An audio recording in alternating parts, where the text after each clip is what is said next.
Hi guys, I'm Virat and today I'm gonna speak a bit about a few shots that I play regularly.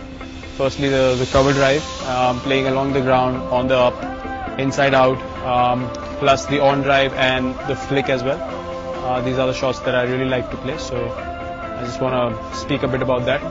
Firstly, the cover drive, I think the most important thing is to have a good balance when you're driving the ball. The weight should be somewhere around the 3/4 area of your foot, which is called the balls of your feet, and somewhere around here, just the base of your toe, the big toe, just that bone, that's where you balance the foot normally. And you need to have a good strong base when you're cover driving the ball. Obviously you need to have foot movement, plus your head position is very important as well. You can't be behind. Here, if I show you from the side, you can't play the cover drive like that, or you can't play it like that. Your head should always be where your toe is, and that's how your body is dictated when you're playing the drive. And that's where you connect the ball close to your body and close to your head, and that's where it stays in control. So there are a few ways of playing it. Playing along the ground really depends on the kind of length the ball is pitched at.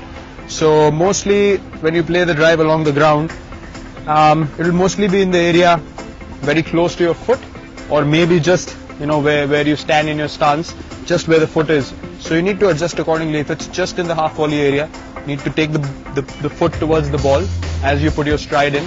You have to figure if the ball is close enough for you to play it along the ground, or on the rise. So along the ground, again, contact point is very important. It has to be close to your pad, close to the body, depending on the length. If it's above your toe or ahead of your toe, then obviously you have to play along with your pad and make sure the follow through is such that the ball bounces right in front of you first. Or if the ball is a bit fuller, then I think the sensible thing to do, which I do most often, is sort of go for the drive. When I place my foot, I rather just collapse my back foot rather than bending on the front foot, but my head still stays here, and I sort of connect the ball closer to my back leg, still keeping the head where I need to connect the ball. So that's very, very important, just to collapse the foot according to the length. Otherwise you're going to end up yorking yourself or hit it up in the air.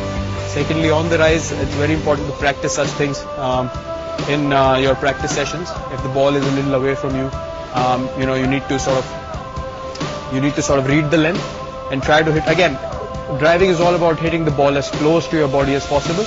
So when you're driving on the up, you need to make sure that you're connecting the ball in a way that you can see the ball bounce in front of you, before heading out in the outfield. It should be, just around 2 feet in front of you, the ball should have bounced.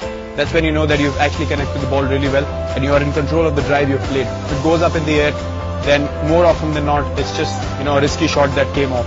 It's never in that much control. So I think those are the most important things when it comes to driving the ball. Keeping your head position right, just above your toe, not too forward, not behind, and your feet always have to be balanced. And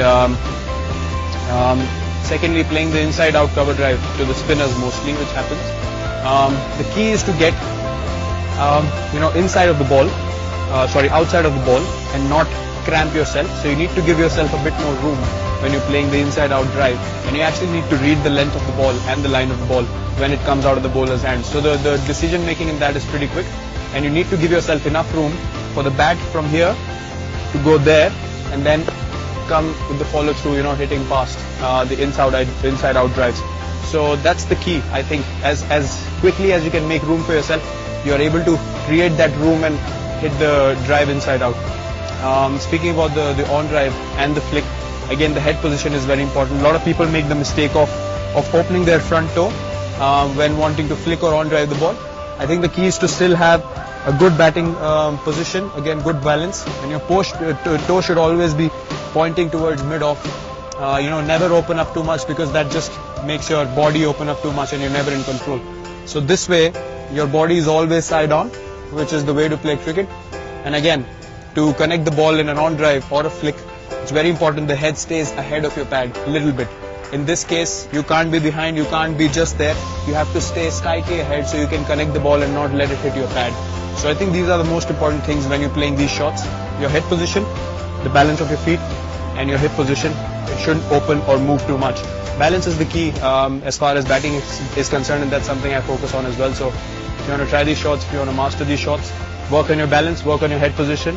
Your batting is all about where your head takes your body. So when the head moves rightly and in balance, your body is going to be, going in sync with it, and you feel more balanced when you bat out there in the middle. So good luck in trying these shots.